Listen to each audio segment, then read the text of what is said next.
પરંતુ હવે આપણે બતાવીએ કે આખરે જિલ્લાઓની સ્થિતિ શું છે।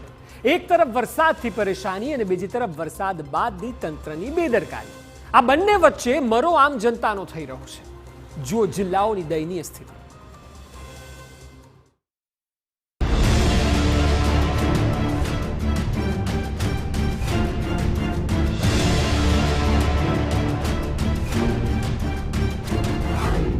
આમ જુઓ તો ખાડા,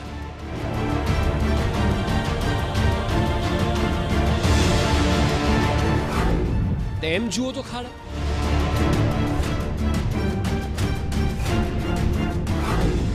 નજર જાય ત્યાં ખાડા।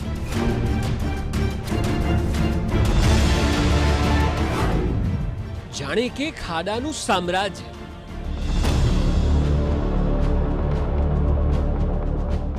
એક તો વરસાદની ઉપાધિ અને વરસાદ બાદ આ ખાડાઓની મહા ઉપાધિ।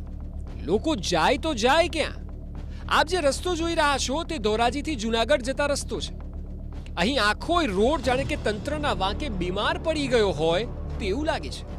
રસ્તા પરનો ડામર વરસાદમાં ધોવાઈ ગયો અને એટલે અહીંથી ભ્રષ્ટાચારની ગંધ પણ આવી રહી છે।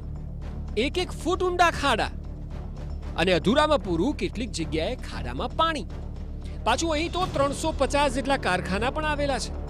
દિવસ દરમિયાન ટ્રાફિકથી વ્યસ્ત રહેતો છે આ રસ્તો।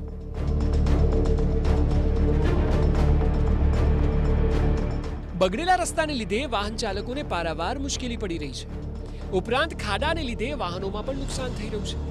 એટલું જ નહીં, અહીંની સરકારી હોસ્પિટલની એમ્બ્યુલન્સને પણ પારાવાર મુશ્કેલી પડે છે। રસ્તો એવો છે કે દર્દીઓ પણ સમયસર હોસ્પિટલ ન પહોંચી શકે। ઇન્ડસ્ટ્રીયલ વિસ્તારની દયનીય હાલતને લઈને લોકો ત્રાહિમામ છે। લોકોની એક જ માંગ છે કે રસ્તાનું સારી ગુણવત્તા સાથે સમારકામ કરવામાં આવે। અને આ જુનાગઢ થી ધોરાજીનો સ્ટેટ હાઈવે છે। આ હાઈવે ઉપર એટલા ખાડા છે કે આ ખાડાની કોઈ સીમા નહીં એવા ખાડા છે। અને આ ખાડામાં રોજ અહીંથી 4-5 એમ્બ્યુલન્સ સરકારી દવાખાનામાંથી રિપેર થઈને જાય છે અને લગભગ મોટા ભાગના દર્દીઓને અસંખ્ય ન ગણી શકાય એવી હાલાકી છે અત્યારે।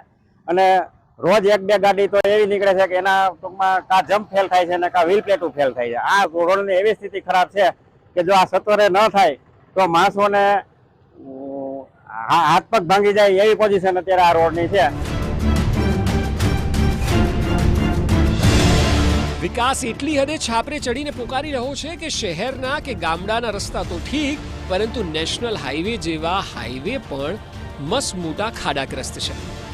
જો આપની ટીવી સ્ક્રીન પરના દ્રશ્યો રાષ્ટ્રીય ધોરીમાર્ગ 48ના દ્રશ્યો છે। અમદાવાદ મુંબઈ નેશનલ હાઈવેની દશા અત્યંત કફોડી છે।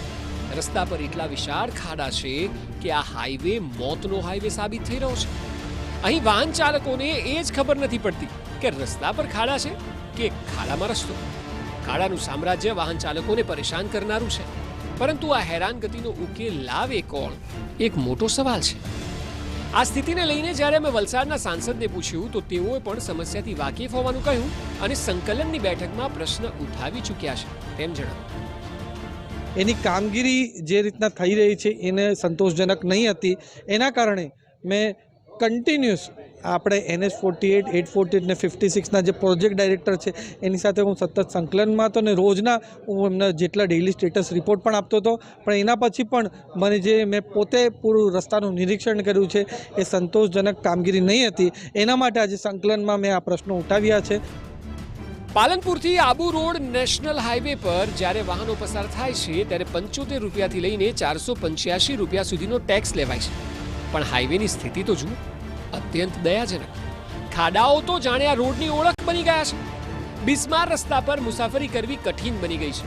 2 દિવસ પહેલા જ હાઈવે પર પડેલા મોટા ખાડાને કારણે એક ટ્રક પલટી ગઈ હતી અને બિસ્માર રસ્તાને કારણે છાસવારે અહીં અકસ્માતની ઘટનાઓ ઘટે છે। સવાલ એ છે કે આટલો મોંઘો ટોલ ટેક્સ વસૂલાતો હોવા છતાં નેશનલ હાઈવે ઓથોરિટી કેમ રોડનું સમારકામ કરાવતી નથી? एक्सीडेंट भी हो सकता है। ये छोटी छोटी गाड़ी वाला आगे आ जाते हैं, वो गड्ढे के लिए अपने बाएं साइड लेना पड़ता है। इसमें एक्सीडेंट ये पालनपुर से अपना ये सिरोही तक पूरी खराब है सब। बहुत दिक्कत है, परेशानी भी है। आदमी को क्या भी एक्सीडेंट हो जाते हैं। ये बड़ी गाड़ी वाले ले लेते हैं, छोटी गाड़ी वाला के आगे बम्पर चला जाता है, ये टूट जाता है। इसके लिए बहुत तकलीफ है सब इधर। આ તમામ પરિસ્થિતિ જોયા બાદ સવાલ એ થાય કે પ્રજાની સમસ્યાનું સમાધાન કેમ નથી આવતું? દર વર્ષે એની એ સમસ્યા કેમ? લોકોની હેરાનગતિ તંત્રને નથી દેખાતી? આ સવાલ ગુજરાતનો દરેક નાગરિક પૂછી રહ્યો છે. પ્રશાસન હવે હદ કરી થોડું ધ્યાન આપો અને સમસ્યાનું નિવારણ લાવો.